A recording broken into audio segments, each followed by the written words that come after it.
Good morning, guys. So I felt called to share a little something about my sobriety journey because I just made it to 90 days sober officially.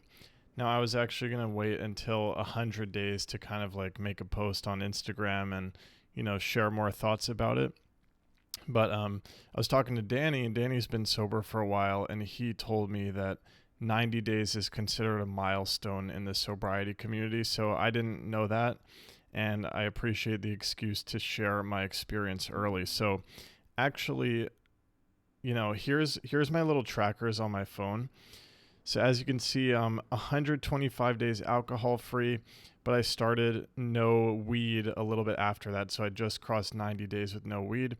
I also happen to be on a 50-day meditation streak. So I just wanted to share, a little update on my sobriety journey. And yeah, I'm not really going to share anything original here, but there might be some insightful stuff for you. So I want to share that the last time I tried being sober for a while was during my meditation teacher training at 3 Jewels in New York City. And the reason that I tried to be sober during that is because in the training, I learned that one of the Buddhist vows, which you can go deeper into the Buddhist system at 3 Jewels if you choose to, and taking vows is something that you can do if you want to. And one of the vows is sobriety or no mind altering substances. So, I was in this container of the meditation teacher training for 8 weeks. I was like, let me just go all in and try this thing on. So, in addition to, daily meditation, learning how to be a meditation teacher, it was a 200-hour training. It was very intensive. There was, a social media homework assignment to like basically teach meditation online. And I decided I would try being sober.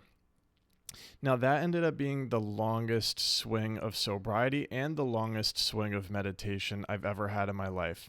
And it happened to be the highest point I've ever experienced in my life.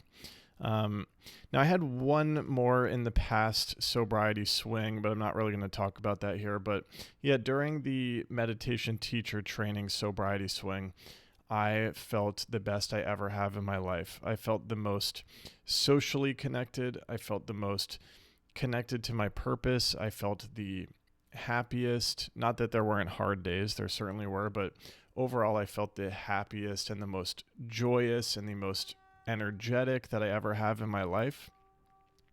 And after meditation teacher training ended, that's when I actually started to, dive into this new direction with my career path. I wasn't exactly sure where I was going to go with the meditation teacher training, but I knew I was experiencing this transition away from being an influencer. And I ended up, working with a business coach and putting together, my very first one-on-one coaching program. And I started to promote it on Instagram. I started to work with clients doing one-on-one calls and this sort of transformational coaching. And, I such a intense and scary time, but such a time of like expansion and pushing my comfort zone and stepping into something new. And I feel like I have more clarity on what happened there and how sobriety played a part because of the journey I've been through since then. So I remember I was on point. I was pushing through fears. I was showing up boldly. I was expressing myself. I was going through this big transition, shedding past ways of doing things, shedding limiting beliefs, stepping into this bolder identity, and, sort of stepping into coaching alongside of that and teaching meditation and all these other things. Then all of a sudden, I started drinking again. It was actually on a vacation. I was like, oh, what the heck? I'll drink again. It seemed like no big deal. I feel like things were going well. And then, slowly over time, drinking became more regular, smoking weed became more regular. Weed has been a really difficult one for me to let go of. Alcohol dropped away a little bit easier because I stopped like resonating with drunken environments and parties. It just kind of, they lost their allure to me. So alcohol fell away a little bit easier, but Weed, I was smoking every single night, after dinner to unwind, to relax. I would just smoke weed every single day. So, back to the story, meditation teacher training, sobriety, got into coaching, was doing these big, big and bold things, leaning into changes. Then I started drinking again, and, by coincidence, or maybe they're completely related, I just completely fell off what I was doing with the coaching. I started to get very, very afraid, and I started to, fear took over me. I got very afraid of leaning into this new direction. All this imposter syndrome took over. I felt like I lost my mind. Why was I leaving this great thing behind with, the influencer business model? And I just kind of stopped expressing myself boldly. I kind of rescinded into this, I call it a fear hole or a shame hole. And I was came up with this story that I had lost my mind by doing all the new and bold things that I was doing. And I basically reverted, I regressed. I've shared this analogy before, but what it felt like was during the meditation teacher training and working with my business coach and stepping into offering coaching and this intimate one-on-one service with people where I help them kind of expand and show up how they want to online and work through limiting beliefs and get into meditation and all this. I expanded past my comfort zone so much and my story of what I thought was possible for myself. So I broke that story, but then, all of a sudden when I got back into drinking and smoking, I just recoiled and snapped back and went back into that comfortable box of limitation. So, I see a correlation there, okay? The sobriety and the going back into fear. Breaking my sobriety and going back into fear seems to be correlated, just like sobriety and breaking out of my comfort zone, going after my dreams seems to be correlated as well. And I'm having even more evidence for this, okay? Because for the past 90 days, I've been completely sober. For the past 50 days, I've been meditating every single day. And it seems like as this is happening, I'm stepping back into bold self-expression. I'm being brave about letting go of the old influencer business model. I'm trying my new ideas. I'm putting myself out there. I'm opening myself to coaching people. I'm starting this new creative freedom community. All of this stuff is coming back out, and I just can't help but notice that it's perfectly aligned with my sobriety there. Let me mute my phone. Okay, and here's the theory that I'm starting to develop, and a lot of this is thanks to Chad Caruso. And guys, I wouldn't be 90 days sober without the experience I had at 3 Joules meditation teacher training and without Chad Caruso's wisdom and guidance. So Chad Caruso, if you don't know him, fellow skater, content creator, he actually got me into meditation. So he's clearly a mentor figure in my life who's been guiding me along this path of inner healing and bettering myself and all of this. But he's been talking about sobriety for a super long time in his channel, and it never really connected with me. But, over time as I grew and matured, it started to connect. And he always shares this idea that when you stop drinking, there's this space that's left over, this void, right? And we're used to filling that void with consumption. What I realized is I don't only fill that void with alcohol and weed, I also fill it with social media scrolling and with other sorts of bad habits of over consuming and just, filling all this space because I can't face it. I can't face myself. So Chad says when you quit alcohol, you stop drinking. If that's the thing that you've been using to fill the void, then you have to face this void.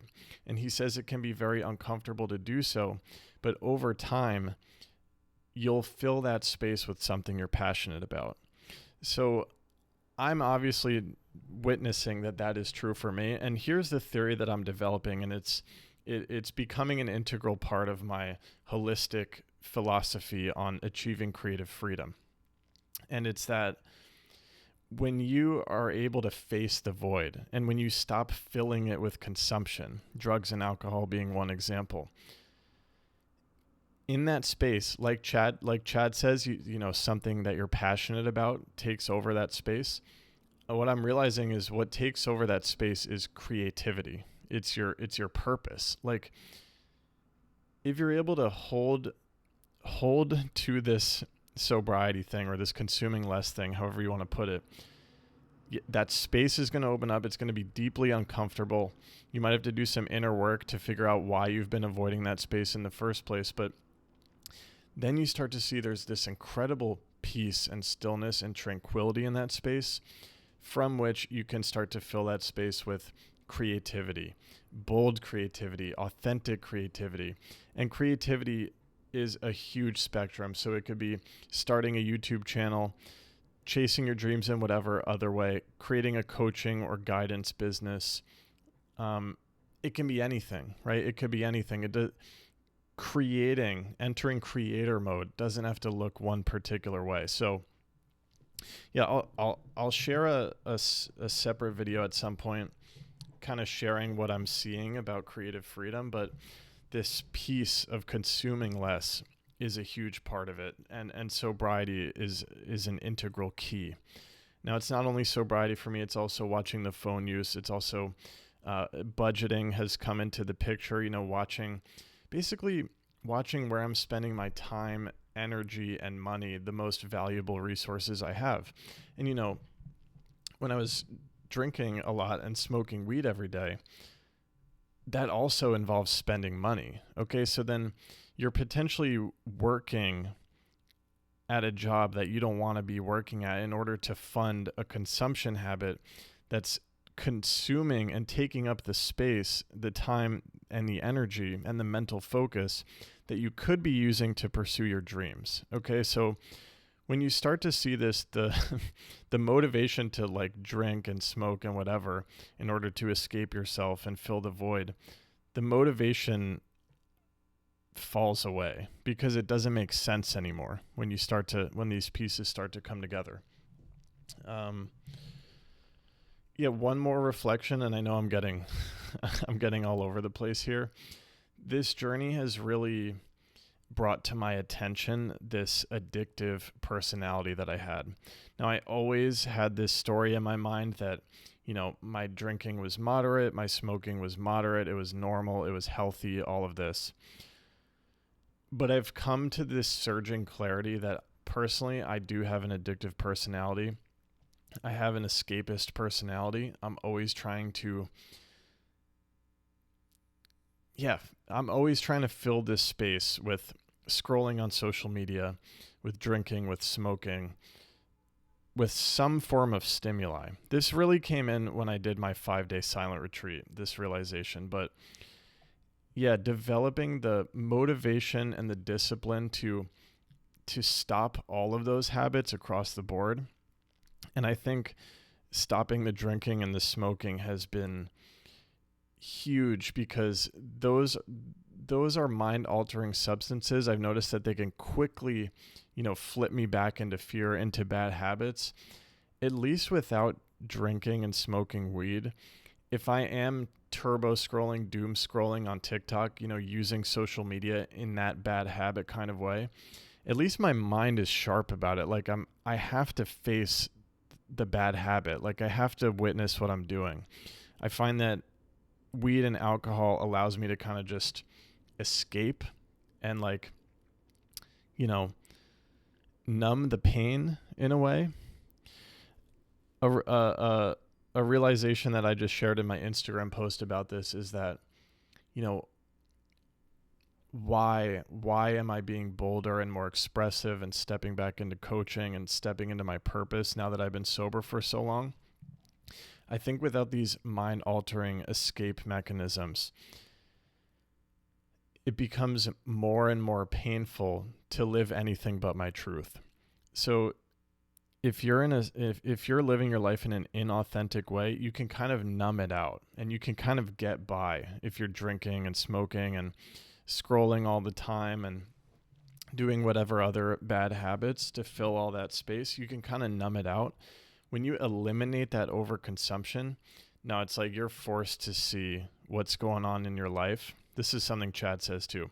You're forced to face your life day after day after day after day. So inevitably over time, you're going to start to make adjustments and change your behaviors and figure things out. And I'm noticing that happening. And, you know, it's surprising me every day. Like I'm shocked at how boldly I'm, you know, breaking my pattern of people pleasing and perfectionism in terms of my creativity. I'm shocked with how boldly I'm starting this new community and doing coaching.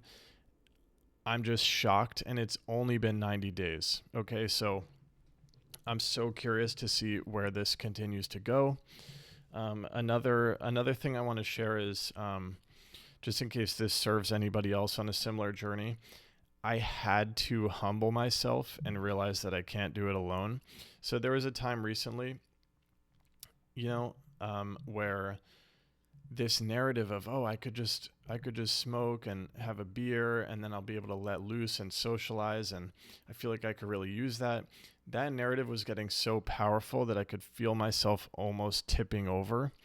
And then I reached out to Chad for help, and we had a conversation, and it snapped me back into focus, and I really needed that. So in order to make it this far, I had to humble myself, realize I don't know everything. I don't have everything figured out at all. And sometimes I need help. So that's another theme that I've been experiencing in my life, is actually leaning into and accepting and embracing mentorship and, humbling myself and letting go of my ego a little bit. This has been super, super helpful. I'm trying to think if there's anything else. I'm recording in my new studio setup here, so hopefully, the OBS system is working and we're not freezing up at all. I know I've seen it freeze up before. So I'm super, it's scary to make a post like this because it creates like a little bit of now I'm telling people. Now if I give up and I have a drink or I smoke weed, now it's kind of a bigger deal, which is scary because I'm not perfect, and I know I could slip up, but I also feel ready for this. So I think that's it. I think that's my 90-day sobriety journey update. I thank you all so much for watching. I've been loving all the comments and participation, so please feel free to share your thoughts. I'm offering a bunch of different things at this point. I'm doing free meditations on Fridays. I have one-on-one coaching available. So with the coaching, I have one-off sessions, and this can be focused on stepping into bold creativity or just general life coaching as well.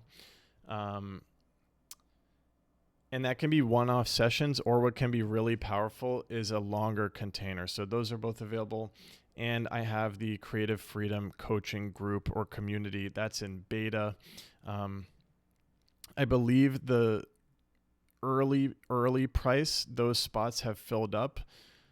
Not 100% sure what I'm going to do about that. I might do a little bit of a grace period to let more people in at that early price. But even if I do decide to raise it now, it's going to go up again as I continue to, work out what's going on in the beta phase and the experimentation and all of that. So if you've been feeling this alignment and jump on in, because I'm not giving up on this community offering for at least all of 2025. So, hopefully I don't give up and it works out and it continues to grow and to be an awesome place. And